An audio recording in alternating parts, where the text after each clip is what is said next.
Welcome, everyone, to our new segment called Booked With.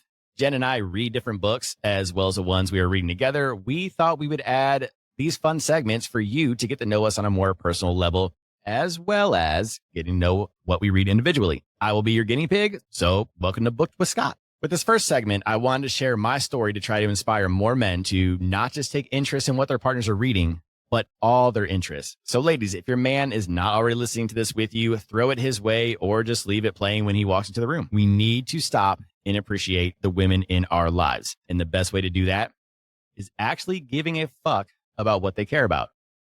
We married partners, not roommates or maids. Now, I'd bet money that your wife, girlfriend, sister, mom, even platonic friends have shown interest in your hobbies, even if they can't stand it. Do we really think that all these women want to learn about football? No. They watch it with us because they love us.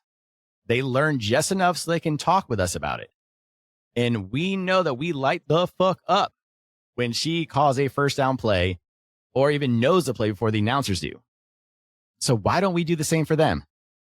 Because their hobbies aren't manly? Fuck off. That is some fragile fucking thinking. Any man who refuses to show interest in what his wife loves because it isn't manly, that man is not secure in who he is and is fucking weak emotionally and mentally. And I'm here to tell you that doesn't have to be that way. Now, you don't have to dive all in like I did. I just happen to enjoy books now. Now being the key word.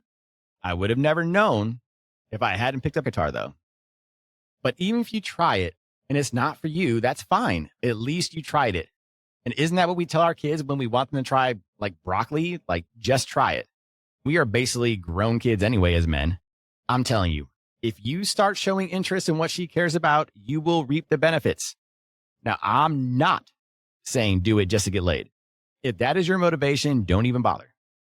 That kind of shit's going to backfire, and you might as well start prepping for divorce because she's not going to put up with that shit much longer. She is your partner. You shouldn't have to fake interest. You should care. And no, you don't have to dive into every book or binge her shows with her, but you can go to that painting class or learn how to make a charcuterie board.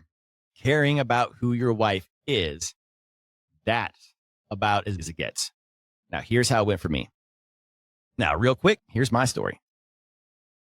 I hadn't picked up a book in months after I finished the Mistborn trilogy, and it wasn't because Mistborn ruined all other books. Actually, it did, but only for a few weeks. Summer 2024 was a complete chaos for us. There was no time for books. I had just asked Jen to marry me in May, and after that, all of our focus went straight into wedding planning. And we both have ADHD, so everything squirreled in 100 different directions, kind of what I'm doing right now, so I should probably get back on topic.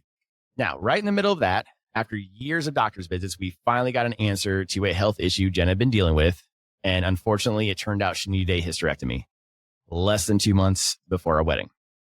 And if you've ever gone through that, ladies, or men, if you have a wife who's gone through that, you know that recovery takes a toll. Not only that, but we had also just adopted our second kitten. So it was crazy. Now, I'm decorating for a wedding, taking care of Jen, trying to keep up with life. So reading was just not happening. But it was completely worth it because we had the most amazing wedding with the people who meant the most to us. And finally, after all of that, I had a moment to breathe and pick up a book. Now, before Mistborn, I was reading the Bloodsworn Saga by John Gwynne, and I loved the first book, but I paused the second because the third wasn't out yet, and I wanted to binge a full series, so I went with Mistborn. Now, I was thinking about getting back into Gwynne, but again, the last book still wasn't out, and all I kept seeing on TikTok were people raving about his other series, The Faithful and the Fallen.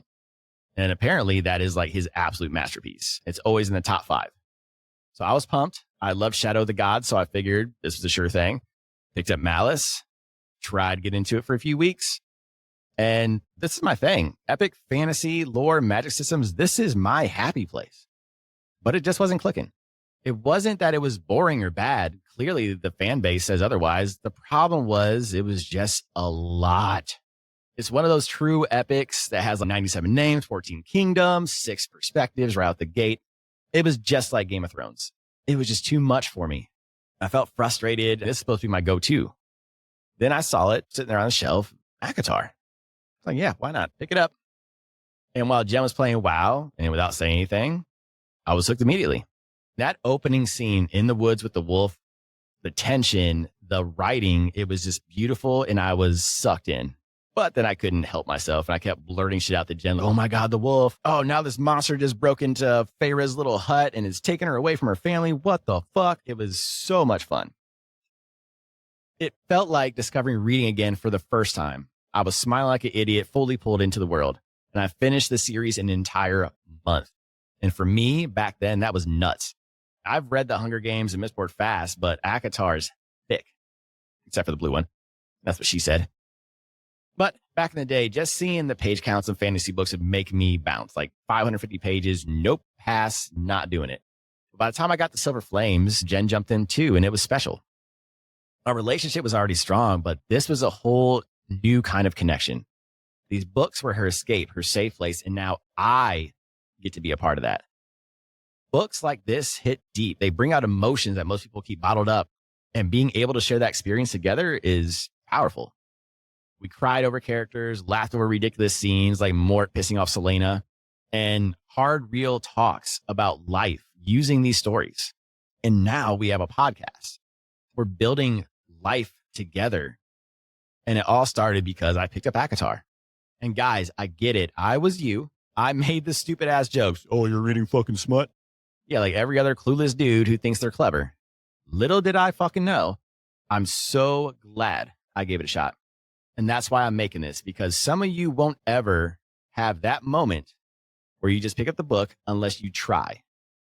If I had forced myself to read through Malice, would I have even touched ACOTAR? Will this podcast even exist? So my last words to you are pick up the damn book. Give it a shot. Worst comes to worst, you don't like it, but you tried. You gave it a shot. You are showing her that you love her, and it's the gesture that matters. She doesn't care if you like it. It's the fact that you are willing to share something with her. So do it. And men, these books are literally the blueprints for what women want. They are spelling it out. They're not even trying to fucking hide it from us. It's not a puzzle. Pick up the book. You'll thank me later.